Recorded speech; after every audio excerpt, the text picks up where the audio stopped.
by Yasuo. So it's this kind of circle where you can't pick Gnar early, and you have to wait to see and hope for that counter pick in the top lane. So, in case they do take a Kalista here, I just want to talk a little bit about why. She's a pick that still a lot of teams consider one of the absolute strongest AD carries. And I think in a matchup where it's so much about jungle support synergy, having a strong dual lane is super, super important, because if you win that lane, it opens up for your support to start roaming. And at the same time, if you manage to shut down the enemy spot, he's forced to sit there with his AD carry. He cannot leave the lane, so Kalista suddenly has a lot of value as that lane bully. You can even go Kalista Thresh now if they want, or an Annie pick for Mako. Meanwhile, SKT not giving away anything with their first 2 picks here. They want to save counter picks for solo lanes as far down in the draft as they possibly can. Rek'Sai, all around great champion, works into any sort of composition that they could possibly run. That does leave the Elise you mentioned for Clear Love. Well, oh, never mind, it was banned. That was banned. So it's good to take Rek'Sai. Again, it would have been the choice for Clear Love. This one here would then kind of change the way EDG maybe were looking to play the early game at first, where they could look to really skirmish early on with the top laner, with your jungler. Skarner, to me, is a good duelist, like one-on-one. If he fights on a Spire there, I think he's very good. But his ganks pre-level 6 are very lackluster. They definitely are. And even more so after the balance changes to him.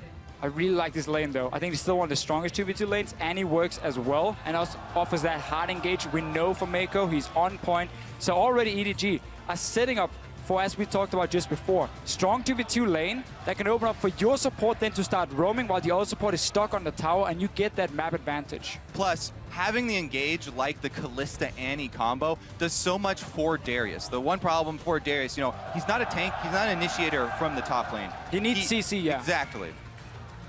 Well, we'll see what these guys can pick to fill in the rest of this role. Then SK Telecom T1 just have tanks so far. If Marin wanted to play a carry, he could do it with his lineup so far. I really want to see them just pick a safe blind mid laner, 4 Faker in the mid lane, and get that last pick for Wolf. Never mind, that Darius is open. I'm well, way out. You talk about safe lanes there. Renekton still extremely strong in the top lane, and Marin definitely no stranger to the champion, has plenty of history with it. So I got my wish that we're going to get the counter pick in the top lane for Marin. He could pick whatever he wanted. They just didn't have to wait because, of course, EDG had already shown theirs. We're not expecting Darius to go into the mid lane. Well, Olaf made his appearance there, so... Yeah. Wide champion pools here. So interestingly, SKT have been able to counterpick on every single one of the main carry roles here. Sivir after seeing the entire bot lane matchup, Renekton after seeing Darius, and they've saved Faker's champion for last year. So you'd expect that SKT would like all of their lane matches. None of them should be too hard of counters. 2 armor buff. And now, don't forget 5 AD on Warrior. Yeah, see, you're so quick to dismiss Darius mid. Could swat the Echo if you really wanted to. I think Echo is a really, really safe mid lane pick. You can farm against basically everything. So I heavily expect this to go into the mid lane, and it's again, Faker, you don't really have a specific counter pick into it. It should be at least an even matchup at best. Yeah, by the way, for people who haven't been keeping up with the patch changes, the reason we're assuming that Echo is going to be solo lane full AP is because of those recent changes. A big nerf to the tank Echo jungle build. So we're assuming that will be a solo lane. Though one of the picks I do like into Echo is a Rise. Because I think what's very, very good is you can so easily keep him in check. You get a free lane as well for yourself where you kind of just trade farm. And the scaling of a Rise is just so insane still. It's a lot slower than it used to be. But once he hit those late game points, he's still a monster. I say, though, you never really get a free lane against a jungle Jarvan. It's been a while since we've seen Jarvan in the jungle. He's one of those champions that can go for the high impact level 2 gank. All he needs is one camp to unlock the combo, and he can go try and burn something from Rise. And again, that's the whole story. What can the 2 junglers do against each other? We know Bengi, he likes to be in the top side of the map. He wants to snowball both Faker and Marin up there. At the same time, we expect Mako to have a big impact joining in with Clear Love, and we have to see if Wolf here can follow, because that 2v2 can really shut down both the mid laners, and of course a top lane matchup as well that can heavily tip in favor of each side, whoever gets that early great start. And that's the funny thing, is the one lane we're really not expecting to see a lot of kills in is that bottom lane. Even though Kalista's a great laner, these supports are more about roaming out and make other things happen. They tend to be a little bit safer in the 2-on-2 match, just play style wise. So seeing, again, how they affect the rest of that map is going to be really interesting. And I really do like EDG going back to the Jarvan for China here, because with the Cataclysm, it's one of the tools that you can use effectively against Sivir as a jungler. She's one of the most frustrating AD carries usually to play against as a jungler, yet you can keep her there. Or you can run around fast in the circle. You can run around circles all you want, but it makes it a pretty easy target there for Defta and Mako. Well, we'll see how good these targets are going to be because we're getting ourselves into the game here. The first one of day 3, and you guys at home are always involved with this one. Stay connected with us over on Twitter and share your game predictions for this first match. Use hashtag EDG win or hashtag SKT win for the team you think is going to come out on top. The mid-season invitational champions from China, Edward Gaming, or the #1 team and former world champions SK Telecom T1 over from Korea as we get ourselves into the game. Here we go. And it really seemed like SK Telecom, they were ready for the Darius pick. Even when they saw the Echo, they were very quick to lock in Ryze last again, saving that pick for Faker because Darius had a high priority for EDG, so they wanted to pick it early and blind. So SKT, in their mind, have some good setups, and we just have to see what Benki now can do on this Rex side. Yeah, the red side counter picks definitely been rising in importance here. That being said, even if you are ready for the Darius top lane, Darius plus Jarvan, very scary early game combo as well. And I think one of the great things about Darius and why teams like him so much is even if he doesn't have the greatest matchup in the world, he can still farm pretty well, he can still be a threat, and he always has that risk in team fights where he gets that first reset and just kind of keeps going from there. Right. The one thing he does lack, though, an escape. If he's targeted early, you can snowball against Darius just as well as you can snowball with Darius because he does not have the extra mobility. Renekton will be able to move around that lane even if they blow his flash. Oh, it's so easy for Renekton to set up the stun, double dash, stun him down. But it's going to be a lane swap in the start. Both teams, well, one team, SKT, starting in their own jungle, and we see the invade now for EDG, just to make sure we divide the map properly and nobody's stealing away an early Grumble blue buff. Yeah, they're trying to catch a greedy start here, but instead it's just going to be Edward Gaming spotted by a late defensive trinket ward by SKT, which gives a lot of vision advantage to that Korean team. SKT actually with the safest possible start, starting on their own red side jungle on the strong side of the map. And they're rewarded for it with that defensive ward. They did see the sort of late invade there from EDG, so they'll be slightly ahead, half a camp. And we're going to have 2 lanes pushing in towards the towers with the AD carries. An early Speaking of pushing. It's already been shoved up Faker. He needs level 2 for that Rune Prism. But here comes everybody. Pawns by himself, jumps forward, tries to get out of range, and Faker's not 2. Didn't have Rune Prison, couldn't lock him down. Yep, great use of the minion wave there, Pawn. Even though shoving up exposes you, early on, the damage coming from the ranged minions especially is tremendous, and Faker could not continue the chase there, even with the rest of his team coming out of the river. It's always so key, though, which side you're standing at in this mid lane when we have these early lane swaps, 4 members showing on top side. Well, of course, you're just going to bounce down towards the bottom, and they're never going to chase you and like blindly face check into someone. This is something that Pawn does so well for his team. I mean, even we just talked about his team was a little bit behind because of sort of late invade. By drawing the rest of SKT out of the jungle to try and gank mid, he bought them a bit of time to catch up here, and SKT have been double jungling, and they've cleared out almost everything. But this is very much the standard Western lane swap in so many ways. The only change we normally see is the top laner coming and taking down tower. SKT is doing it, EDG is not. They continue to double jungle, so they're they're slightly behind in tower damage. But this is an adaptation from the Asian teams. It's no longer that freeze with your top laner and play a very slow lane swap. It's fast-paced. You want to get down that early tower and then swap the lanes around. And bottom lane right now, though, even though it hasn't gotten any help at all, is down to 626 health, so not much worse off. Yeah. Mako making good use of the Spell Thieves early by there. Let's see if they transition into the Dragon. They've started it already. Pawn burns his first teleport, getting a second Doran's Ring, so he's going to be using that to help keep this lane afloat. Top lane turret's already gone. SKT have built the freeze, but a Dragon will come through for Edward Gaming. So I'm normally never a fan of taking a Dragon this early in a lane swap because I think the tempo of which you can now swap back really gets slowed down so much. Your tower is not dead yet, so by the time Amazing J catches a lane, it's either going to be slow pushing towards SKT on the top side where Marin is sitting, or he's going to have to walk down bot lane where he's going to be met by 2 guys, Bang and Wolf, instantly, and he won't be able to pick up any farm, so he sacrificed experience on getting an early Dragon for the team. Yeah, that's a good point. Most definitely Marin has got the push going towards him right now, so he's going to leave it right there. Should move up close to the turret, and he'll get back in time. And he knows because he saw how late Kalista was sitting in the bottom lane, and because the tower didn't even go down from EDG in this lane swap, with them taking the dragon, that of course Darius is going to return to the top side. So he went for an early recall, got a second Dorns and boots, and of course that green ward that can be important when it comes to this early aggression. That being said, you can see EDG is thinking behind taking the early dragon. This composition that they're running does rely on drawing SKT out. They don't have a lot of siege potential, so the early dragon stacking is one of the key points they wanted to hit early. I do want to bring up one point about this 2-on-2 matchup down here, though. Even though Bang did get some turret gold, the average blade is in here. Deft has 6 extra attack damage from the dragon itself, so he's actually got much better actual just damage output in an eventual trade in this fight. And also, he's a Blade of the Ruined King AD carry, so for him having 800 gold is perfectly fine. You just get some lifesteal.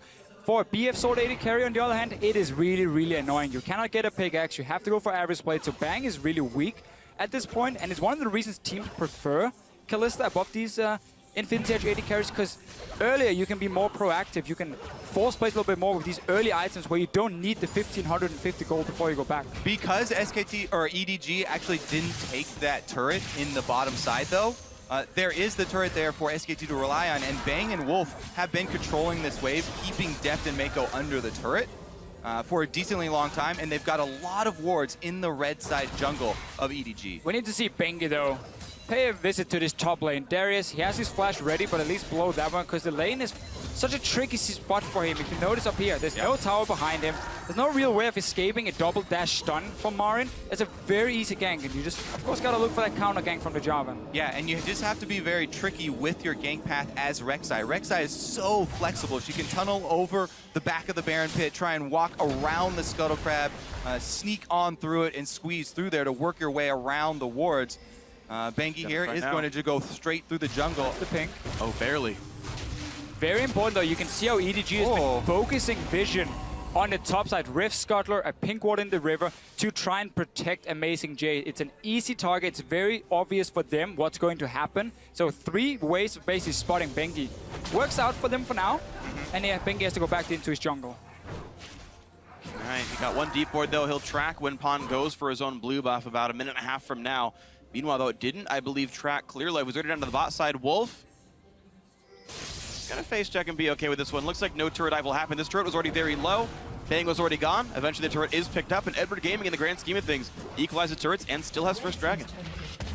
It is so key for them that this 2v2 lane can do well. The item advantage they're going to get with the early backs from the AD carries, they get down the tower. Fight in mid lane, Bengi coming in. Not going to be a hit on a Pond, though. Already burned his flash to get away. His teleport's right about back up, so he's going to be okay. But I want to point out the fact that SK Telecom are up 900 gold already because his top lane matchup, this Marin Renekton counterpick into Darius, is making Amazing J's life miserable. It will get a little bit better because there's a cannon minion double wave right there, but you're right, it's still going to be a significant advantage. And this is what we talked about with taking this early dragon. Instead, you could have Amazing J sitting in the bottom lane when the tower goes down, so he gets the gold for it, and the wave bouncing back comes to him, so he picks up experience. But no, they move him in towards the dragon, takes and then force himself to go top lane in a wave pushing away from him. It all depends on how much you're willing to pay for the early dragon stacking, though, because it is a lot important. for now. Yeah, it is important to them. Well, that's what they've paid so far. They've paid about 1,000 gold for that dragon. Even in the old days, that wouldn't even be an equal trade of gold anymore. We're, of course, past the gold value dragons anyway. But Bengi on towards the blue buff himself. Faker, by the way, has already won his mid lane. He's up 12 CS and is about to be donated to blue buff as Bengi takes a bit more damage than he'd like, but doing the best he can. Faker, he gets some more CF where he even walks over. I mean, really greedy. Mid laners, yeah, you can wait at the blue buff. I don't care. You can take a bit of damage. That's definitely triggering me right now. Like, are you tilted, Kobe? If the mid laner doesn't come over by the time you get the blue buff down, then it's fair game to take it. You just always start the buff right when I recall. That's how you make sure you get your own blue buffs. Just Faker, try to though, make awkward timing. Yeah, I would never, ever take a blue buff from Faker. I would die at the blue buff before I took it from Faker. What if he was playing Yasuo? Because Faker is the late game carry for this team. He's had such a good start on Rise. He's already got both the components for the stacking mana items on Rise, and he's controlling his lane. There's just so much power in the mid lane here for SKT, and they've also been able to ward up around the mid lane for him. Yeah, Echo got locked in blind. I was like, hey, you know, so many good matchups, can farm against it. Just a few bad ones, and Faker is instantly ready with one of them. He's saying himself he can play all the champions in the game. He knows almost every single matchup, and once again, he's showing that he has a massive champion pool. Whoop. Oh, I just missed the Q, though. Faker missed a skill shot on a minion. Well, ignore everything I just said. Yeah. Faker confirmed to be human at least, or the robot's been calibrated badly. We're seeing Clearlove look for a play here. Mako also hiding behind the fog of war. They're looking to make a play. There's no turret down there, and Rek'Sai just used ulti, so Bengi can't join in if something goes awry. Both top laners are full health with teleports as well. You can already see Pawn going to farm race, so I don't think they're actually going to try and press this. Ooh, spotted on a ward now. EDG instead are going to make the play for Dragon. That was the, looks like the ultimate goal, but they're facing so many wards. SK Telecom just put those down. That was Bengi, who just got a ton of wards over this Dragon area. And this is the main problem with giving up too much gold for the early Dragon. It becomes really hard, even though you have the first one and you want to start stacking them, you can get up to 5 quicker. You don't have the gold to fight the consecutive Dragon fights. Exactly. The thing about Dragon is it looks great, you get 1, you get 2, you get 3. You're like, yay, we're all happy, we got some buffs, but they're not worth that much compared to getting a tower, extra farm, experience on maybe your top laner. So it becomes so much more difficult for you to get those 5 dragons. Faker. Well, shield comes up for Pawn. They're going to go for the play. There's the jump in, and oh, man! It took him 11 minutes, but Edward Gaming first blood's Faker. That will make taking the second Dragon a bit easier. It helps. Yeah. A lot of wards though from SKT towards this bottom side. They have pinks in the river. They had one on the other side, and yet Faker in the end gets caught out because the roam coming up for Mako, joining with Clearlove. These two guys together, they're going to shut down SKT, or at least going to try. Marin's so far, heading it's a good down, start. and Faker has teleport when he revives in 5 seconds. There's wards right on EDG. They're not going to give this one up. Amazing Jay's going to have to join the team, I think. There's the ulti in for Wolf. TP in, but down goes the support. Edward Gaming 2-0 to start, but now Clearlove gets attacked. That's a trade kill back in Pawn. Now stuck on top of the Dragon. Faker gets his first kill of the game, and then still trades back and forth, but EDG are routed. 3 dead so far. The dunk, it's going to make Bang bleeds to death. He's not going to survive it, but SKT gets more kills and they get the Dragon. Woo, they're able to stop the stacking. What a call there from SKT. Able to clean it up and pressure down bottom as well. Dragon achieved plus bottom lane turret pressure. Oh, they might even get deft here. Faker's going to cut him off. He wants some farm. All right, the 2 solo laners. Here comes the teleport from Amazing Jay. No, it's going to be Pawn, but Deft's already dead. Marin has Aga, but he's not taking any damage. Pawn tries to set up the stun. He will not catch Faker thanks to the flash. A bit of damage on a Marin, but can he really do much more than this one? Down to 400, but out they go. SKT 5-4. It's a delayed ace. And another great thing here with Faker's Rise pick is against the Kalista who wants to jump around and kite you. You snare her instantly, you chain the CC with the rest of your team. But that Dragon fight, that was one big Renekton who joined in all of a sudden. All right, so let's take a look at the prep for this. Faker just comes alive. He comes off of the death timer, starts channeling the teleport, and SKT will have all 5 members here. Look at Marin straight to the back line. They take down Clearlove first. This front line here for SKT is going to be so massive in this game. Bengi does go down in the end, but he's already done his job. And of course, a full HP Faker ready to clean up and bang with the potion. And sadly, the Doran's Blade lifesteal is not enough. The mid lane teleports so underestimated. You have to not only worry about the side lane early ganks of it, but also the respawn timer for Faker. Perfect time in there, able to come right into the middle of the Dragon fight. And SKT swing right back into this one. If it looked bad for Amazing Jay before, after being sacrificed by his own team's greed for that first Dragon, Marin just picked up some kills as well. He has a Tiamat completed. He can continue to just instant shove the wave, and then he can now start roaming from his top side in towards the mid lane, around the blue buff of EDG, and suddenly that jungle no longer belongs to EDG. It's all going to be SKT's, and that means this mid tower is suddenly very open, or you just dive whoever's sitting there defending. Yeah, it's looking good for SKT. Unfortunately for Amazing Jay, it was his fault. He teleported so late into the Dragon. I don't know if they didn't have wards, but he joined in after SKT had already started that fight. He's going to have to reap what he's sown now. Blue buff steal for Faker. He's feeling good about this one, but it will be a trade. Edward Gaming will get one for Pawn. Let's see what kind of deep wards they can get down to. EDG, they do have them inside the blue buff, but SKT pressing mid right now. 4 members on this turret might even be enough to get it. It looks like Mako And Clear Love not going to arrive in time. EDG respecting the fact that also a Renekton can just come in from the side and don't want to risk anything. No TP for Amazing J. She's kind of stuck there with this wave. And slowly, when you're always forced to just catch the big waves coming down to you, you're never going to be proactive because you're always waiting for this wave to hit around your tower, and then you farm it, and they can see you sitting there. They know you're going to be there to pick up the farm, and SKT can then always make the first move, or at least just pressure EDG so much they have to back away from objectives and give them up for free. Ooh, I actually like this here. Marin looks like he may be going for Spirit Visions for second item, because for EDG side, they've got the tank Jarvan, reducing a lot of the attack damage threat that they're going to have. And if Marin does get magic resist, then he'll be able to keep Pawn off of Faker, and that's really the only threat to SKT, taking down SKT's carries for the late game. Yeah, plenty healing on the kid as well. Mechanically, it's going to be essentially the same as bonus health. And here we go, looking for the attempt on Faker, but Marin not going to find much. Bounces off a minion, and Faker's fine, just pressing R for the move speed. Yeah, Mako, you don't want to hit the minions here, so you get shot back to your auto attack range after the Fate's call. In case you wanted to get in range at least for Tibbers, but with Faker running back, I think it was safer just to say, you know what, let's not blow an ulti, and just back away. They didn't know where the rest of SKT were in the map other than just Marin sitting up in that top lane. Well, 2 minutes to go until Dragon respawns. Marin will easily have his teleport. Faker is going to have his too.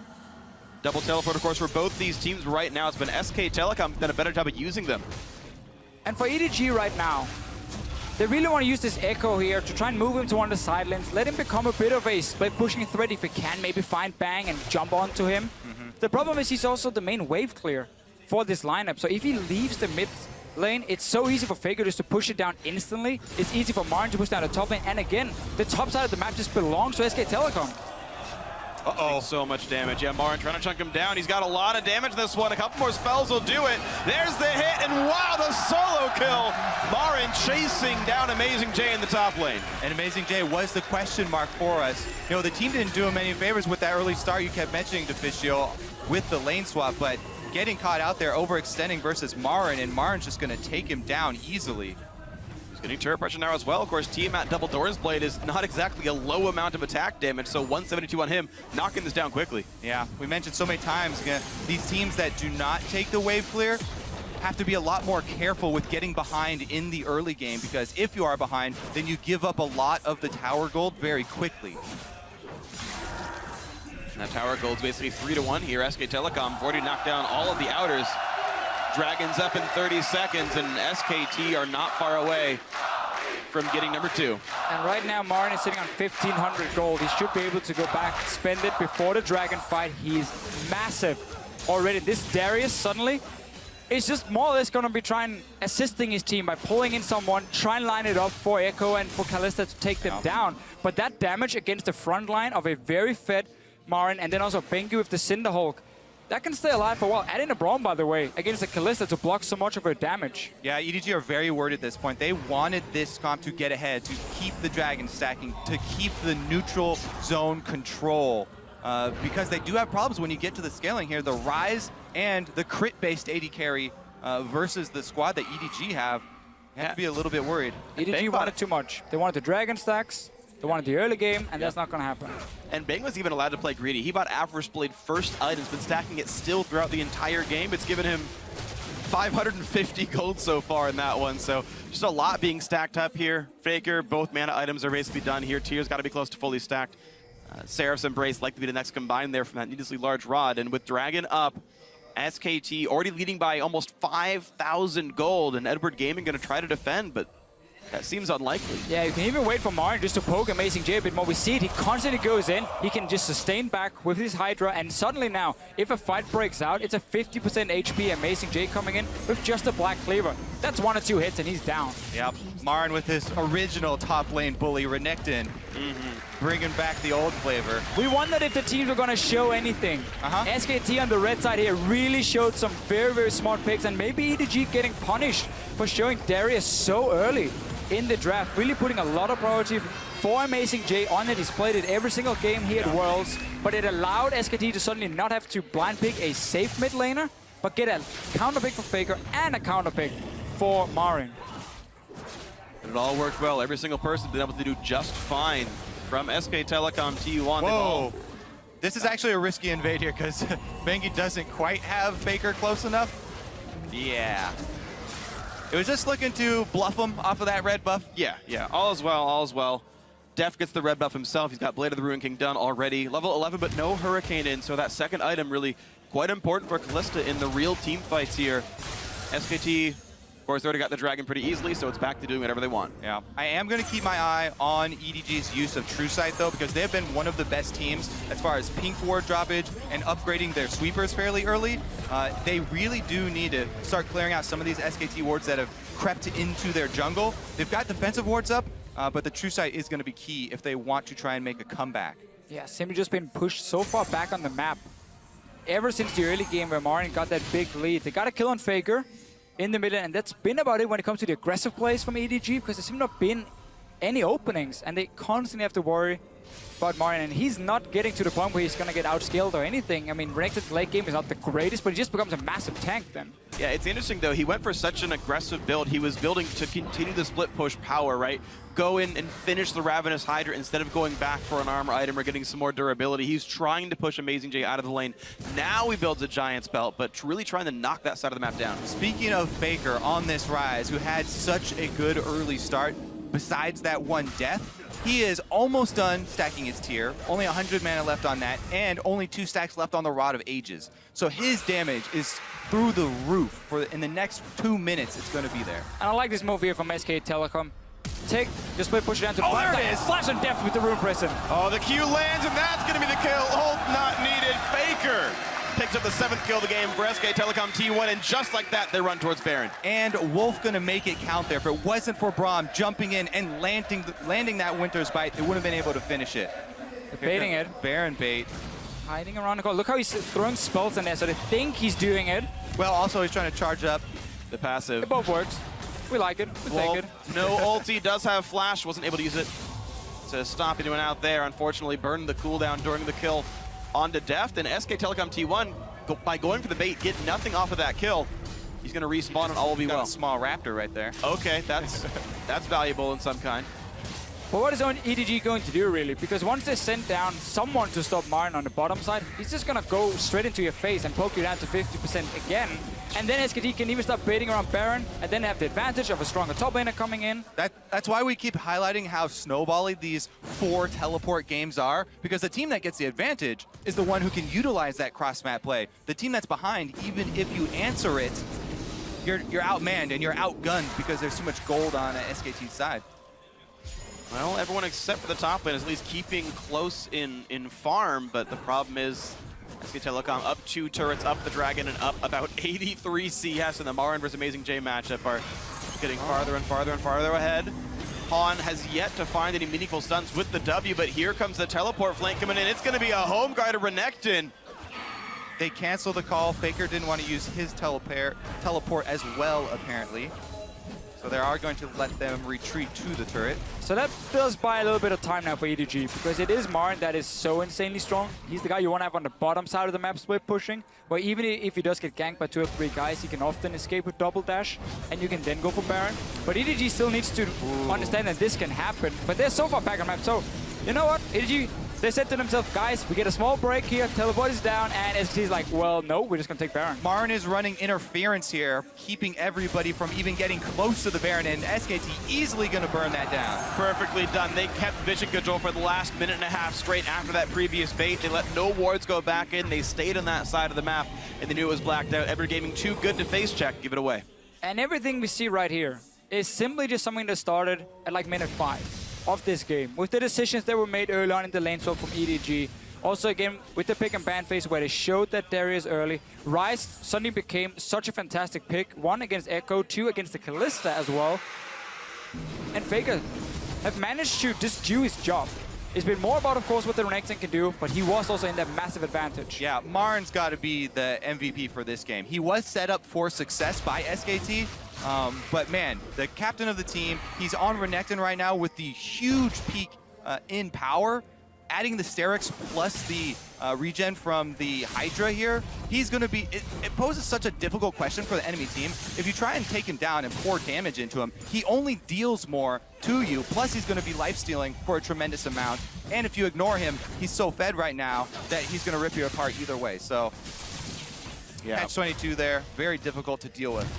Going to be nearly impossible to deal with Marin here. Going to see if they can find a fight without him. His teleport is still down, and Clearlove trading balls with Bengi, close to equal on both sides. Cinderhulk for both these junglers, despite the warrior buffs in the recent patches. Seems like being a full tank is what they want. Bang Pop guilty to look for death, but nice easy hop over the wall and nothing picked up there except the Wolf Camp. By the way, notice that he did go for the Ravenous Hydra rather than a Titanic, even though he's Renekton, who gets extra health, and he's built extra health items on top of that, really valuing the lifesteal to stay in the fight. What's the specific mechanic on the item? Ravenous Hydra is actually an activatable spell, whereas Titanic is an on next hit, so it doesn't break the W animation, which is so common for high-level Renekton players there. You pop it after the W. Of course, uncontestable, SKT just completely owns the map. Edward Gaming have shut down. They have no way to get back in the map and stop what SKT is doing. Slow and steady for SKT right here. It's been the same when they faced H2K. They never really went over-aggressive. When they had the lead, they knew how to play it out, and there's just so little room for EDG to make any kinds of comebacks. Yep, Bang here with a couple of Baroned up minions going to take it down. I have to say, though, Freak, it does go both ways, since the Titanic has on hits, and W counts as multiple hits. Yeah. You get multiple actives there, so I really do think the difference is in the lifesteal factor. All right, well, either way, he's gone for that lifesteal factor, and he's still doing quite well for himself. 3-0 and 3. The only Deathless member on his team, in fact. Marin sees that his top lane turret went down. He's angry and kills the minions for it, but still. It's Edward Gaming at best getting trades, but still losing and losing and losing in Dragons. Exactly. So for SKT, no rush yet. Not at all, really, with the Rise. Coming in for the late game. Already fully stacked on tier. Rod of Ages. It is heaven right now for SK Telecom. There's only one outer turret left in the mid lane. And only really the Echo as the wave play on the side of EDG. You can go for a dive if you want. On SK Telecom side, it's not really much of a threat to. Yeah, I mean, well-prepared game by SKT, but really well executed as well. I mean, we always mention shot calling and briefly sort of gloss over it. It looks like Bengi here kind of work on some true sight, and Faker goes in. Finds Clearlove and a ton of damage right away. They try to burst him back out, but Faker's totally safe. Clearlove running away as fast as he can, but it's not good for Pond in the mid lane. He's getting a lot of damage on him. A knockup comes back through thanks to Maka, but look how little damage Marin is taking. The Echo finally falls. It's a 1-0. SKT had to work for it. No, 2, as Clearlove followed well. Still win the fight, though. That was the engage from EDG. They can do with the Annie, with the Kalista, but they just have no damage at this point. SK Telecom pushing it out 2 lanes. Faker decided to say, you want to jump me? I'm just going to go down to the bottom lane and start farming. Yeah, I was going to, start filling there with some explanations behind shot calling and try to elaborate, but SKT keep up the pressure here. They don't let you breathe for a second. There was an outer turret left staying that they wanted to claim first. So it's interesting how defensive SKT are playing this game, but first, let's take a look at that fight. Well, we get the hard engage. It's what EDG basically have to do. They think they can catch out Faker, but he has the shield. He can flash out from this one, and then the movement speed to just run away, and the rest of SKT is coming. Marin is still such a monster in the backline. Yeah. And there's no damage to take him down. Exactly. That's the full tank Jarvan that we mentioned earlier. Even though they're able to get the combo of Annie and him, locking up Faker, they stunned him, chained it into the knockup. There's just no damage to follow it up. So I wanted to bring up something really briefly around the defensive play of SKT, right? They're taking a long time to kill the turrets. They're not really diving anything too crazily. Bang not only went 3rd item Quicksilver Sash, but he's actually maxing Spell Shield 2nd. He's already got 5 points on that on the Sivir, leaving Ricochet alone. That's actually very uncommon as far as Sivir builds go, but it basically guarantees he's not going to get caught out by the Darius. He can Spell Shield a lot of his spells and not get killed in the back line. You're in a situation where being more defensive in terms of your items and in terms of your skills is even better, because again, there's just no way for EDG then to kill you, even if you do play a little bit over-aggressive. And it's just so good for SK Telecom in this situation. They can already now basically start looking at what went so well in this game, because they're obviously going to face EDG one more time in this group, and they want to make sure they can 2-0 them now so they get that #1 seed. Because this performance here, it was a very, very smart pick and ban phase.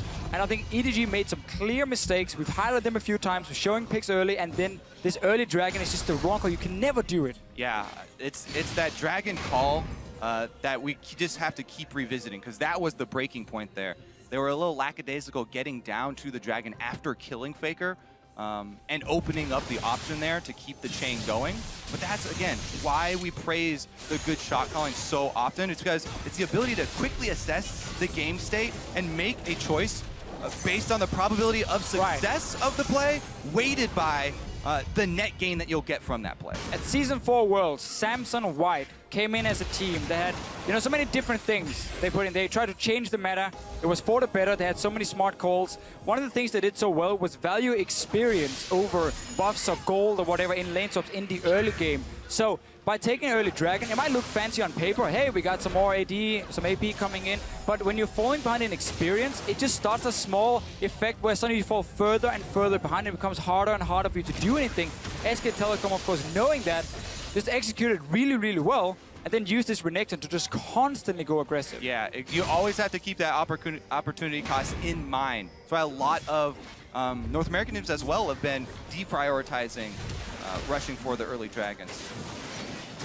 Oh, close one there. Amazing J nearly pulls in Bengi. He didn't have a lot of support near him. It would have been a bit of an effort, but here comes the push back in. Mako in the front lines will get pulled back, but now Pawn is alone in front of the enemy team. He's going to ult to run away. Marin still tanking up in the front line. Amazing J now the sole tank in this one, and it's a little bit of knockouts coming through. Faker not getting attacked. Big shields, but he's going to go down. Deft is still alive in the background, and Bengi's going to be next, but there's still damage coming through from Marin. Pawn will drop down, and it's a 2-for-1. The chase can continue. Marin's not far. He smells blood.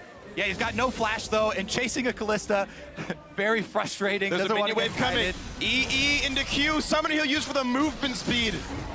Deft will get away, but it's a 3-1 fight again for SKT. That looked so good in the start for EDG. Almost looked like the perfect fight to get back. We saw a massive Echo ult into the back line, into an Hourglass, a lot of damage coming down, and yet they simply cannot take down the remaining members. So 3 guys on it now. Faker has TP in 3 seconds. Bengi has his ulti as well. Yeah, good call to just grab the vision from the Scuttle Crab there first, not take the risk. SKT are in the position where they continue stacking Dragons. This will be number 4, and it should be a fairly trivial task for them to complete it. No vision. No recall for you, Dev. EDG should not go face check it. I'm just going to clear the waves. Bengi feels safe while tunneling around the map. No one's touching his Rek'Sai, certainly, and all's going to be well as SK Telecom T1 makes their way down to the bottom side of the river, and there's a Dragon waiting. Oh. Number 4. SK Telecom, no threat and no real way for EDG to like rush a Baron and maybe try and trade it. There's already wards on that side, and for them to move that far out is so risky. Let's see the fight again, though. So they're checking in because they want to see if Baron has been taken, and this fighting in a choke point at first. Look at the Echo going in as a stun first. I thought it was the ulti, but he actually jumps out with that. But he goes in with the stun and buys time for at least Deft to deal some damage. Yeah, but because Pawn didn't get any damage off with his ultimate, that's a huge chunk that they're missing here. Deft was able to kite very effectively during that and get off a lot himself, but we're back into the action. And it's already a knockup coming through. Wolf now retreating to keep himself alive, and a big knockup from Bengi means more is going to happen there. Marin absorbing in the front line. Mako's going to be the target there, quickly picked up. The dunk doesn't mean much here, and there we go. Amazing J just can't get enough damage. Faker survives. Pawn gets a single kill, but it's a 2-for-1 yet again. Pawn on the run, getting away from Bengi. Even though Deft and Pawn survived, both of them extremely low, and they just have to go back. Well, Pawn will get himself a shield. That'll block some more damage, but Baron Nashor has gone down. No smite needed. SKT with more global objectives, and vroom! Here comes Bengi. That's your water ski noise? He's still running. Summoner TP will be enough. They won't see him in time. The Q doesn't root. Pawn's okay. Yeah, his Q was going to hit, though. It was. Give points for accuracy. It did miss. Does that really count as accuracy? Is it a dodge? Or I guess it's a dodge more than a miss. Fair enough. I yield, Freak. I have to say, though, this game has not been about Faker. No. Nope. This entire, aside from the game against Bangkok Titans, which is a fun one, none of these games have been about Faker. They've been about Marin almost exclusively here. Game 1 is Fiora.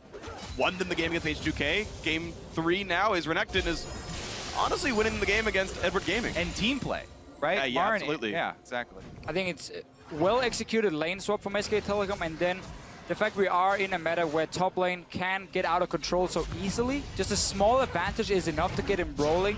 And when he has this pick with the Renekton who can always jump on a low mobility Darius, it's so easy for him to just push the advantage over and over. And Sivir buffing them up, they're going in. And in the go, Dev's gonna get cleansed, but it's not gonna be nearly enough. Faker picks up the kill, Mako's next easily, and there's really not much that Amazing Jay's gonna do on this one. Pawn pops Yuldi for a bit of damage, Zone needs to buy some time, but who even cares anymore? SK Telecom T1 barely take any damage as they ace Edward Gaming. It's just a formality now for the Nexus. That's gonna do it. 3-0 start to the World Championship. SKT undaunted take down Edward Gaming. We had one big team fight where it looked like